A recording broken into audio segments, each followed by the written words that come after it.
I love a good myth, me. That's Happy Prince by Oscar Wilde. He was the one that bummed the wrong people in the 19th century and got put in jail in Reading, which bit of a busman's holiday really for him. But then he moved to France, so he was at it hammer and tongs after that. But I love a good myth, and you know, they're very morally instructive. You know, Aesop's tables or the Grimm Brothers' Grimm tales, all that. You know, I don't like the ones where children are abducted, or you know, someone gets buggered by a half man, half bull, or something like that.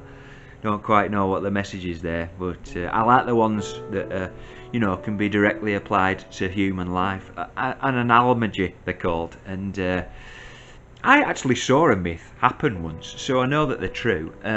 It were in the summer in Filey on the promenade, and it were dead sunny. There were folk everywhere, holiday making. There were. We weren't. We just lived there. Just happened to live there, and that was just in our town. I was actually going to the shop for some. I think I was going for Brillo pads from my Nanny Christine or something like that. Anyway, so we could see all these people gathered round in a sort of loose semicircle, more of an ellipse actually. And we thought, oh, what's this? So we ran over. We were only kids, and we ran over and we thought, this'll just be someone dropped in ice cream or something, or maybe they were looking at albatross muck because it looks the same and it's still just as slippy. You know, you can't get purchase on that. But it wasn't. What it were a snake having a fight with a seagull. I think it were a garter snake. It wasn't an adder because it didn't have those markings, because they're quite distinctive, aren't they? Aye, so it was this snake fighting a seagull. It was like something straight out of Aesop Brothers' Grimm, and they were all gambling on it. You know, it was like the third world or something, or parts of Lancashire. I had 50p on the seagull, largely because of the beak, because it's like two knives, isn't it?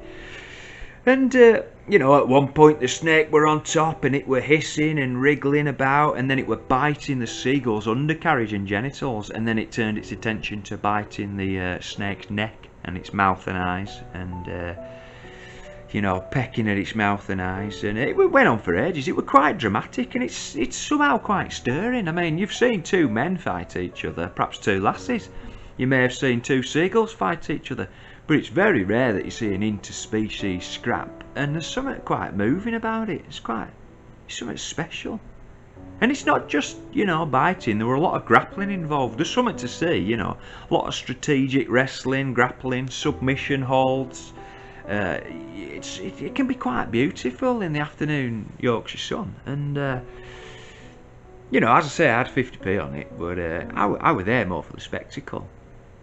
And it is quite a spectacle to see nature red in tooth and claw, you know. Well, except it were on Filey Promenade, and there weren't no bracken and honeysuckle and deciduous pine trees about. It were more like, you know, wasps and fag ends and an old Johnny and stuff. Orange one, yeah. So not like the jungle at all, or the forests. But the lessons are still the same, ain't they, for humanity? It don't matter what stage you put it on. It don't matter if it's in Mandelston Square Garden or my Auntie Jackie's garden. Lessons are still the same to be taken away. But, we didn't have a garden growing up, but we did have an indoor toilet, which I think is more useful. And you know, 5 to 7 minutes this scrap lasted. It was like a death match, really. You know, just epic stuff. And somebody did actually drop an ice cream at one point, and that just brought more wasps. They weren't watching, they were just doing their own thing. But even the snake and the seagull had the sense to avoid the wasps and the ice cream. They just kept away from that.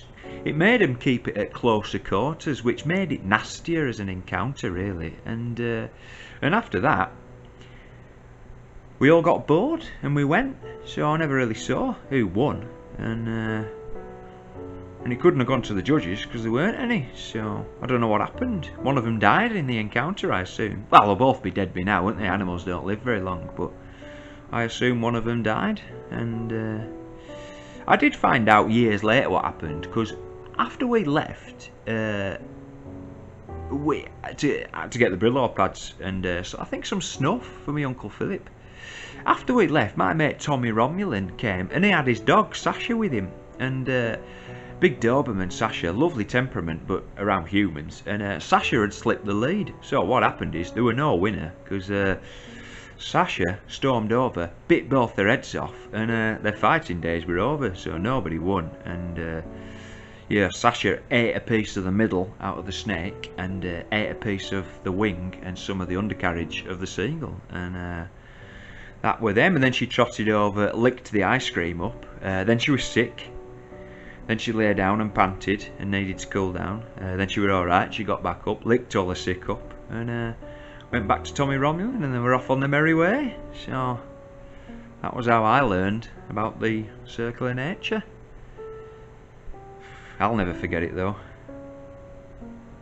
I did forget the Brillo pads, but you know, that got me a belting off my Nanny Christine, but